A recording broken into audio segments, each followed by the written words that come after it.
prior to the pandemic, I've seen a lot of people posting on social media their credit scores. Mm-hmm. You previously mentioned that the economy is on a downturn. Mm-hmm. So how are the people having such high credit scores in this current state? Great question. And that was happening actually before the pandemic. And, like for the last year or so, I did see that too. A lot of people posting their credit scores. So before I answer that question, let me explain how the credit works. So financial institutions, they rely on us having good credit scores because they need us to borrow money in order for them to make money. Correct. Right? So if everybody got bad credit scores, they can't lend money and they can't make money. So it's a problem. So in 2017, you had a lot of people that were still working towards paying their credit off. And what they did was change the way they weighted it. Those people that still had revolving credit left or still paying their credit off, they were able to let their scores increase more than those that already paid their credit scores off. So that was a big game changer. And that happened in the summer of 2017. Another thing they did too during that same time, Amber, was they took off like tax liens and judgments and stuff like that off people's credit scores. And I think it was reported in the Wall Street Journal. This was said to affect 12 million consumers and rise their credit scores up to 40% with that change alone. Okay, so once they changed it, what happened? So shortly after that, coincidental, the FICO stands for Fair Isaac Corporation. They're the ones that actually come up with the credit score using the three bureaus. The median score hit record highs of 700 for the first time. 700. Yeah. During the 2008-2009 crisis, it had bottomed at 686 for the median score.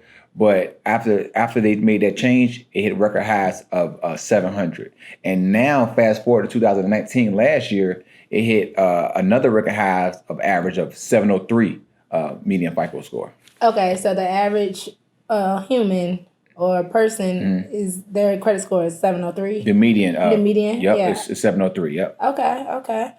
So we also had a conversation, me and you, prior to, outside of everything that's going on, you explained to me how credit is calculated. Yeah. Can you explain to the people how credit is calculated? Sure. So again, they use these three bureaus.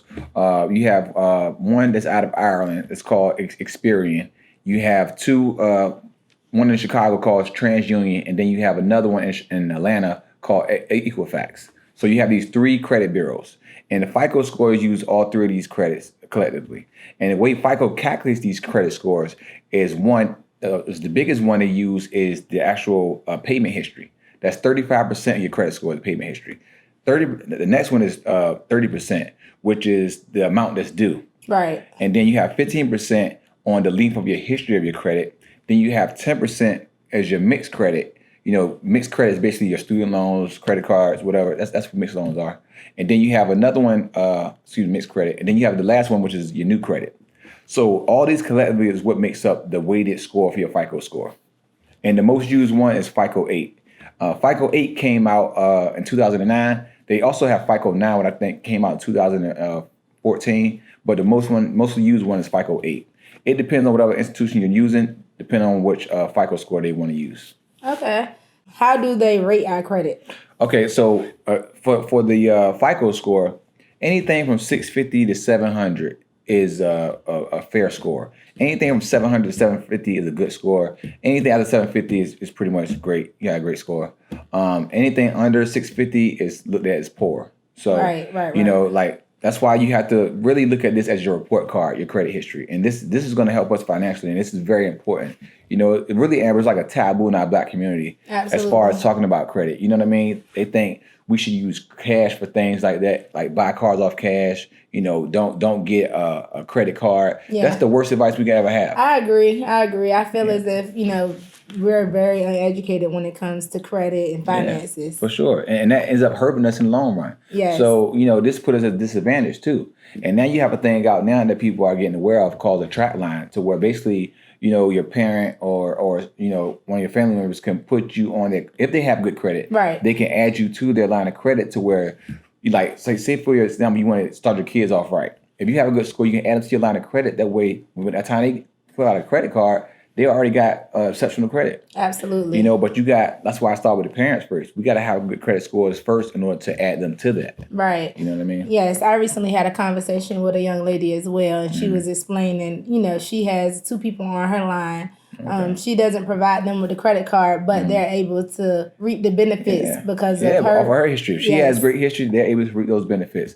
Another thing they're doing too, Amber, which is kind of illegal, and they got to be careful of this, of putting people on to their credit history on a track line who's really not family or just strangers that they're paying them to help them increase their credit. And it's kind of, you're flirting with the legal lines there. So I wouldn't advise that at all. Absolutely. Yeah. How are professionals able to clean your credit? Yeah. So like you gotta. So when people clean your credit, you basically give them a lump sum of money. Sometimes people ask for thousands of dollars, and a lot of that money goes towards actually paying off that debt you owe. Okay. Sometimes you can settle. But the first thing these people do, they have to write a letter and certify it in the mail to all 3 of these credit bureaus, which is Equifax, TransUnion, and Experian, like I named earlier. They have to send all these letters out. And what happens is they need to postmark it and make sure it's certified mail. So by the time they pick it up, they can have somebody that signs for it. So that way the time can start. Because from the time they receive it, they have 30 days to get back to you. Because 1 in 5 Americans have an error on their credit report. So if you dispute this, they have up to 30 days to get back to you.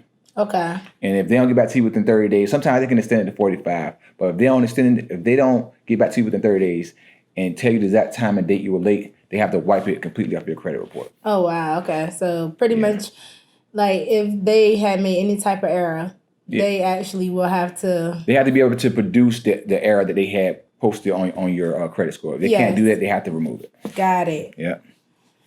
How do you get hits on your credit? Yep. So you have a hard inquiries. So anytime you go take out a credit card, take out a loan or anything, that's called a hard inquiry. That's when they're looking at your credit history, and it can hurt your credit score a little bit. And you also have what you call a soft inquiry, which is normally when you go look at your own credit score or something like that, and it doesn't affect it at all. All right. So you have to be mindful of, like, when you take out credit cards. Another thing is too, Amber, like, you have a 15-day window. Like, if you get a hard inquiry, you normally have 15 days from the day you did it to apply for any other loans or credit cards without it really being hit as much. Right, okay. So I would take advantage of that 15-day window. A lot of people don't know about that. Absolutely. So if you were to apply for one credit card in that same 15-day window, you would want to go ahead and... Yeah. It doesn't have to be a credit card. It can be a different type of loan or something like that. It don't have to just be a a stream of credit. Got it. Mm-hmm. How could we be in a better position with our credit? Yeah. And this is us being able to utilize our payment history, like not paying for a car with cash. You know what I mean? Establishing that history of credit, you know what I mean? To where it builds up. Because like I said, that's a part of your weighted average when it comes to your FICO score. Just knowing the way it's weighted is what you have to pay attention to. Your payment history, the amount you have due. These are the 2 heaviest hitters on the calculation of your credit score. Right. So we need to be mindful of that and use that to the best of our advantage when we're trying to increase our credit scores. Absolutely. Even during the pandemic, Amber, you see they had, as far as student loans was concerned, they still had lenders like Navient still hitting people's credit scores. But if you call them and, talk to them or whatever, they should be able to remove those marks. Because I did get some posts about people saying that Navient is still hitting their credit scores and stuff like that. But that was supposed to have been suspended during this time of the shutdown. Absolutely. So what tools would you recommend for the people to stay up to date with their credit? I love Credit Karma. Okay. This is not paid, by the way. It's not a paid subscription yet, by the way. No, but not even. I love Credit Karma, Yes, and I like it. App. Yeah, they hit you. You get a ding or email anytime something, whether your score increase or decrease. They tell you why, what remarks you have up there, and it keeps you abreast as what's going with your score. Like I said, this is your adult report card. Right. And finance is one of the biggest things. You know what I mean? So we have to stay in tune. And I think Credit Karma helps us do that. Absolutely. What would you recommend to the people as far as the spending limit on a credit? Yeah, that's a good question, because a lot of people think it's 50. Really, you shouldn't even go over 50. It should be 30. Once you get over 50, it goes against your credit. You know what I mean? It dings your credit. So you don't want to go over 50%. So if you got a $500 credit card, you don't want to go nowhere near 250. Try to stay around the 200 area. But you want to try to stay 30% and below. And that'll help your credits too. Absolutely. Would you recommend people pay bills with their credit cards? Yeah, I mean, sometimes people don't have that limit yet, and or they have to work up to it. Yes. But if you have the means to where you have a credit card that, in half of it, not half of it, but 30% of it can go towards paying your bills, that'd be great. And you have the money and to pay it off.